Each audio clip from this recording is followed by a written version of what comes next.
How's it going, everybody? Welcome back to the channel. Today, we're going to be continuing What If Goku Never Met Krillin. In this part, we're going to be moving on to the Buu Saga, and seeing what changes Krillin not being around will bring. Before we get into the video though, if you want to have some cool conversations with me, or just want to check out the memes I post, make sure to follow me on Instagram, over at Damon is here I guess. And if you want to chat with others who like Dragon Ball and this channel, make sure to join the Discord server, which is linked down below. With all that out of the way, let's get right into the video.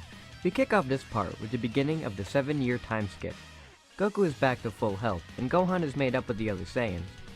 Of course, Gohan isn't immediately going to start training again, because he's just gotten back home for the first time in like 3 years, so he's just going to adjust to what he missed before training anymore. Raditz is welcomed back into the house, so he's able to train with Goku to his heart's content. They all continue their lives while adjusting to the fact that Gohan is an android.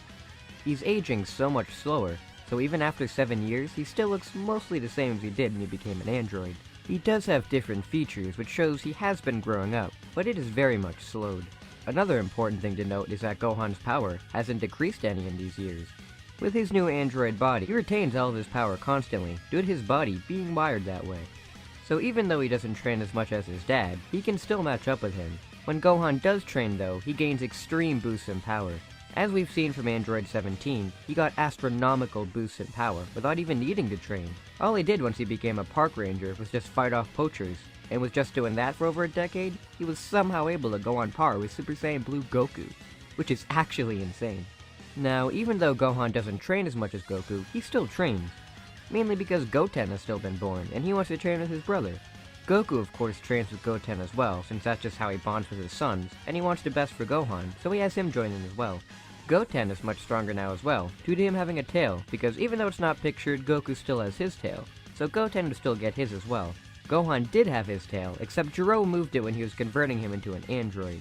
Gohan's brief sprouts of training over these 7 years have gotten him all the way up to where his ultimate form was in terms of power. That's right, this android Gohan in base is stronger than Ultimate Gohan was at the end of the Buu Saga.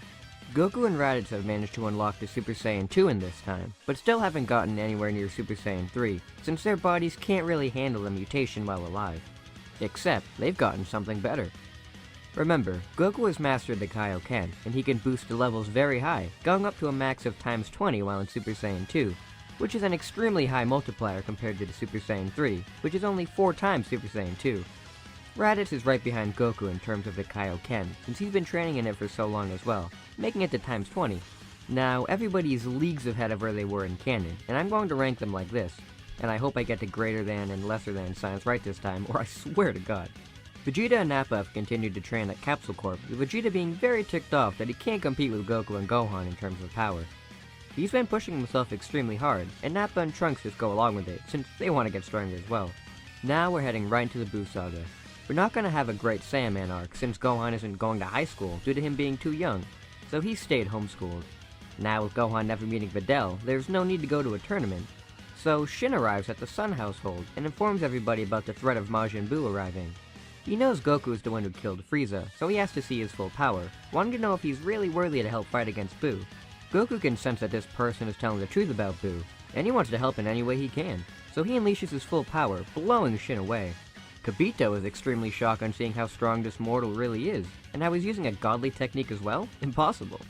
Shin is more than impressed, and asks Yellies to come along with him, and Goku and Raditz are willing to, and Gohan says he'd love to, but he's got a bunch of schoolwork to do. And Chi-Chi won't let him out of her sight anyways. Goten asks if he can come along, and of course, Chi-Chi doesn't want another Gohan situation, so she doesn't allow him to go along. Of course, Goten doesn't listen and goes off anyways to help. Vegeta and Nappa sense Goku's power-up, so they went off to investigate as well, with Trunks going along too. The group have no idea where Babidi is hiding, however, since they don't have Slopovich and Yamu to track down this time. So as they wait, they return to the Supreme Kai's planet, so they can train under Shin until they can track Babidi down.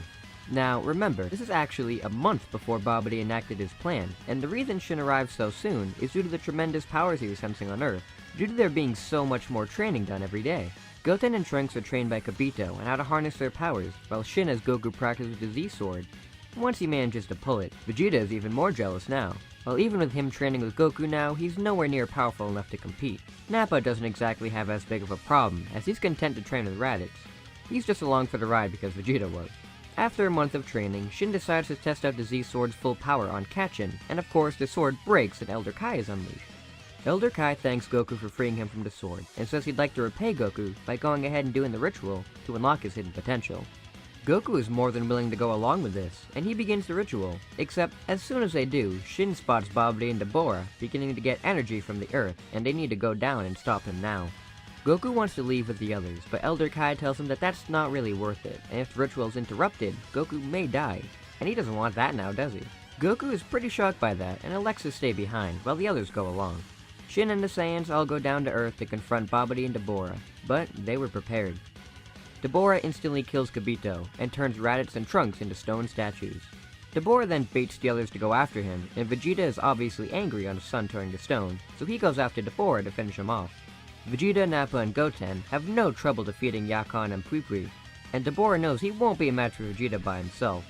So, Babidi does the only thing he can think of to get more energy. Babidi unleashes the evil in Vegeta and Nappa's hearts, trying to get them under his control. Shin and Goten try their best to talk them out of it, but it's no use.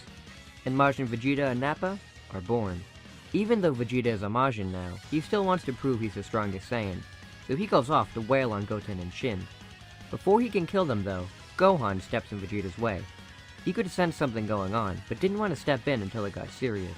And his brother almost dying is serious enough, so he begins to battle it out with Vegeta and Nappa.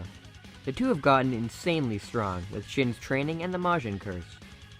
Gohan is able to fight them both off since he's way stronger than they are, but they just won't stay down, and Gohan has to unleash more of his power.